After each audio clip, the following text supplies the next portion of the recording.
नमस्कार. शब्द संस्कृती या चॅनेलमध्ये आपल्या सर्वांचं स्वागत आहे. आज आपण कथा क्रमांक 5 पाहणार आहोत. या कथेचं नाव आहे अधुरी पूर्णता.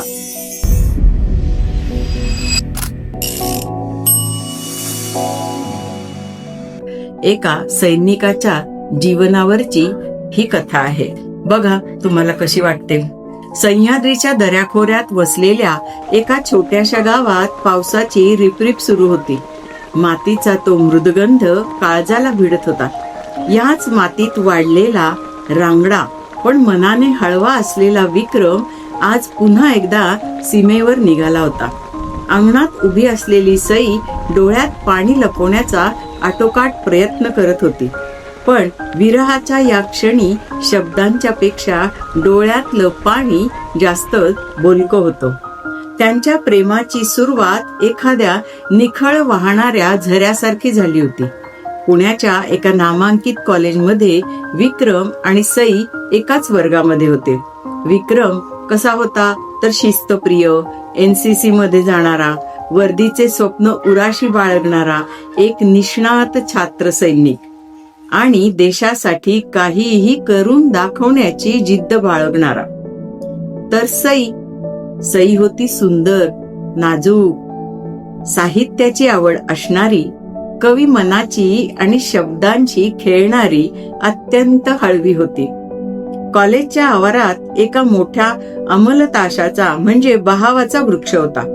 वृक्षाच्या कट्ट्याभोवती पिवळ्या धम्मक फुलांचा सडा पडलेला असायचा. त्या कट्ट्यावर त्यांची पहिली ओळख झाली. सईला तिथे बसून कविता लिहायला खूप आवडायच्या.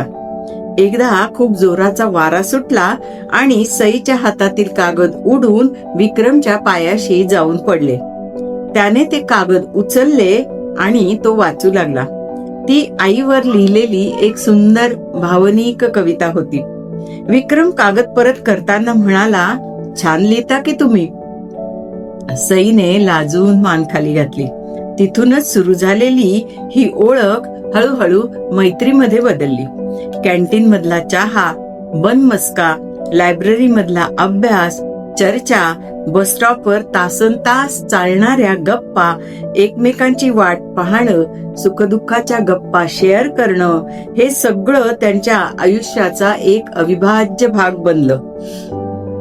एकदा सईने विचारलं, विक्रम, तुला सैन्यातच का जायचंय? तिथे तर मृत्यूची टांगती तलवार सतत डोक्यावर असते ना.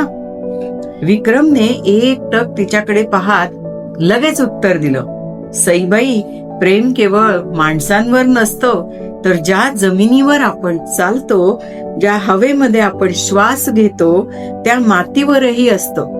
आणि मातीवरच्या प्रेमासाठी प्राणाची आहुती देणं हे माझ्यासाठी सर्वोच्च सन्मान असेल.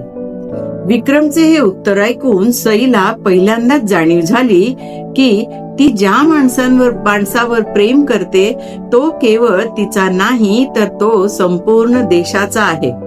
विक्रमची निवड इंडियन मिलिटरी अकॅडमी मध्ये झाली. प्रशिक्षणाचे ते खडतर दिवस पत्रांच्या आधारावर सरले. प्रशिक्षण संपवून जेव्हा तो लेफ्टनंट विक्रम बनून गावात परतला, तेव्हा सईच्या आनंदाला पारावार उरला नाही. दोघांच्याही घरच्या संमतीने विवाह थाटामाटात पार पडला. लग्नाचे सुरुवातीचे दिवस स्वप्नवतच होते. पण एका सैनिकाच्या पत्नीचं नशीब कधीच स्थिर नसतं. लग्नानंतर अवघ्या महिन्याभरात विक्रमला युनिटचा निरोप आला. कारगिल सेक्टरमध्ये तणाव वाढला होता आणि सर्वांच्याच सुट्ट्या रद्द केल्या गेल्या. निरोप घेताना विक्रमने सईच्या कपाळाचा हळूवार मुका घेतला आणि तिच्या हातामध्ये एक लहानसं घुंगराचं पैंजण ठेवलं. हे कशासाठी? सईने हुंदका दाबत विचारलं. सई, जेव्हा जेव्हा हे पैंजण वाजतील तेव्हा तेव्हा समजायचं की तुझा विक्रम तुझ्या आसपासच आहे. तो उसनं हसू आणून म्हणाला नि जड पावलांनी जीप मध्ये बसला. काश्मीरच्या बर्फाच्छादित शिखरावर विक्रम शत्रूंशी 2 हात करत होता, तर इकडे सई शब्दांशी झुंजत होती. मोबाईल नेटवर्क नसलेल्या त्या दुर्गम भागात केवळ पत्र हा एकच दुवा होता. विक्रमने लिहिलेलं पत्र जणू सईच्या काळजाचा तुकडाच. पुन्हा पुन्हा वाचायची.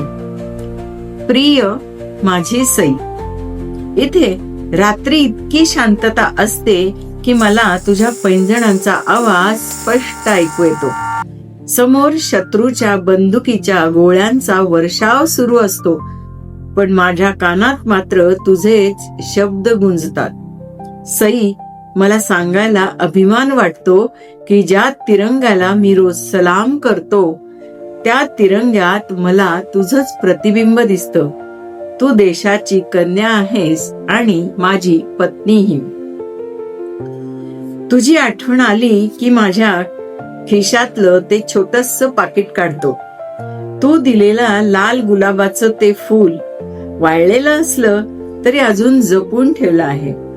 ते रेड रोज आजही आपल्या प्रेमाचा सुगंध त्या बर्फातही मला ऊब देतो आहे. तुझी ओढ लागता सये बर्फातही ऊब मिळे. तुझी ओढ लागता सये बर्फातही ऊब मिळे. रणांगणाच्या धुराळातही तुझीच छबी फुलते. रणांगणाच्या धुराळातही तुझीच छबी फुलते.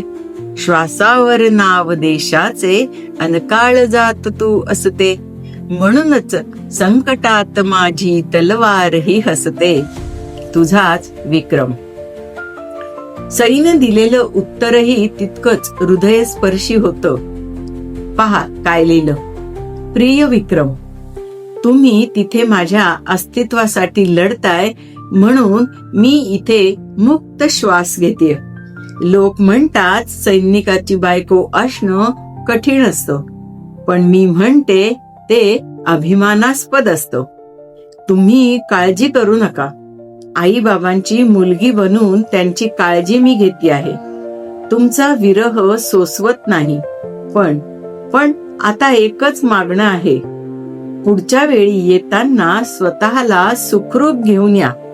मला काश्मीरच्या दऱ्याखोऱ्यातील शांतता नको, तर तुमच्या मिठीमधलं समाधान, शांतता हवी आहे. तुमचीच आतुरतेने वाट पाहणारी सई. हिवाळ्याचे दिवस होते. शत्रूने गुप्तपणे काही शिखरांवर ताबा मिळवला होता. विक्रमच्या तुकडीला ती शिखरे पुन्हा ताब्यात घेण्याची जबाबदारी सोपवण्यात आली होती. मिशन व्हिक्टरी सुरू झाले. विक्रम आणि त्याचे सहकारी बर्फाच्या कड्यावरून चढत होते आणि वरून शत्रूचा बेछूट गोळीबार सुरू झाला होता. अचानक शत्रूचा एक गोळा विक्रमच्या अगदी जवळ येऊन फुटला. प्रचंड स्फोट झाला. त्या क्षणी विक्रमच्या शरीराच्या चिंध्या उडाल्या. पण जिद्द अफाट होती. रक्ताच्या थारोळ्यात पडलेला असूनही त्याने आपली मशीन गन काही सोडली नाही. त्याने एकट्याने 5 घुसखोरांना कंठस्नान घातले. शेवटच्या क्षणी जेव्हा त्याचे डोळे मिटू लागले तेव्हा त्याला सईचा चेहरा दिसला. त्याने थरथरत्या हाताने रक्ताने माखलेला एक कागद काढला आणि त्यावर लिहिलं. त्याच्या शेवटच्या श्वासासोबत त्याने तिरंग्याला स्पर्श केला. भारत माता की जय असं म्हणत तो शांत झाला. गावात बातमी आली. विक्रम शहीद झाला होता. संपूर्ण गाव सुन्न झालं. सईवर तर दुःखाचा डोंगरच कोसळला होता. पण तिने स्वतःला सावरलं. रडायचं नाही ठरवलं, कारण तिचा प्रिय पती विक्रम एक वीरगती प्राप्त केलेला योद्धा होता. अंत्यविधीच्या वेळी लष्करी अधिकारी सई जवळ आले. त्यांनी विक्रमचे रक्ताने माखलेले पत्र तिच्या हातात दिले. सईने ते उघडलं. पत्रात काही लिहिलं होतं, पण त्याच्यासोबत एक धक्कादायक गोष्टही होती.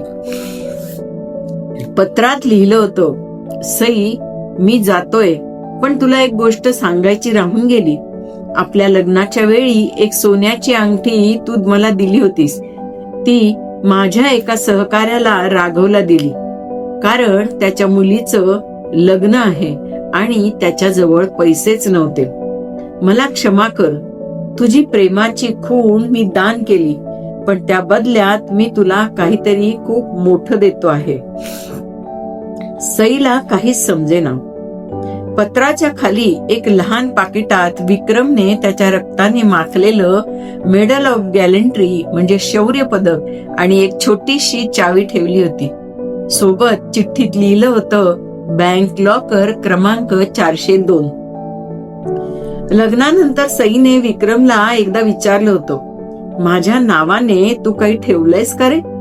तेव्हा विक्रम फक्त हसला होता.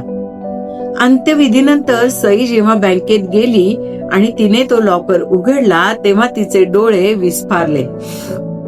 लॉकरमध्ये दागिने किंवा पैसे काहीच नव्हते, तर सईने कॉलेजपासून लिहिलेल्या सर्व कवितांचं बाड होतं, जे विक्रमने तिला न सांगता एका नामांकित प्रकाशकाकडे दिलं होतं. सोबत एक कराराचे पत्रही होते, ज्यावर पुस्तकाचं नाव होतं एका सैनिकाच्या सईची गाथा.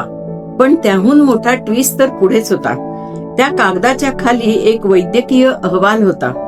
विक्रमने शहीद होण्यापूर्वी एका विम्याचे कागदपत्र तयार केले होते. त्यानुसार त्याच्या मृत्यूनंतर मिळणारी सर्व रक्कम सईच्या नावे न होता गावातल्या शाळेच्या नावावर झाली होती, जिथे विक्रम आणि सई पहिल्यांदा भेटले होते. आणि सर्वात महत्वाचं म्हणजे त्याच लॉकरमध्ये एक छोटासा ऑडिओ रेकॉर्डर होता.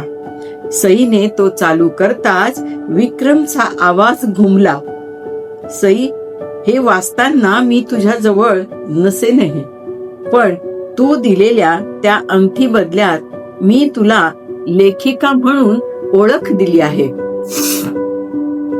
आणि हो, गायनाकॉलॉजिस्ट डॉक्टर कुलकर्णी यांचा रिपोर्टही मी वाचला होता. तुला काय वाटलं मी विसरलो? आपल्या घरात येणाऱ्या त्या लहानग्या पाहुण्याचे स्वागत करण्यासाठी मी हे सगळं नियोजन केलं. सई, तू आता केवळ पत्नी नाहीस, तू एक भावी सैनिकाची आई आहेस.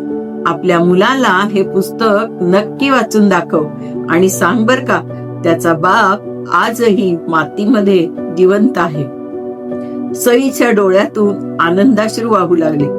तिला कळलं होतं, विक्रमने केवळ तिचं प्रेमच नाही तर तिची स्वप्न आणि येणाऱ्या पिढीचं भविष्यही जपलं होतं. सईने आपल्या पोटावर हात ठेवला. तिथे एक ज्युनियर विक्रम आकार घेत होता. राष्ट्रप्रेम आणि पत्नीवरील प्रेम या दोन्ही आघाड्यांवर विक्रमने विजय मिळवला होता. तो शहीद झाला नव्हता, तर तो सईच्या काव्यात आणि त्या लहानग्या जीवाच्या रूपात अजरामर झाला होता. असे हे मरणोत्तर उरणारे प्रेम. धन्यवाद.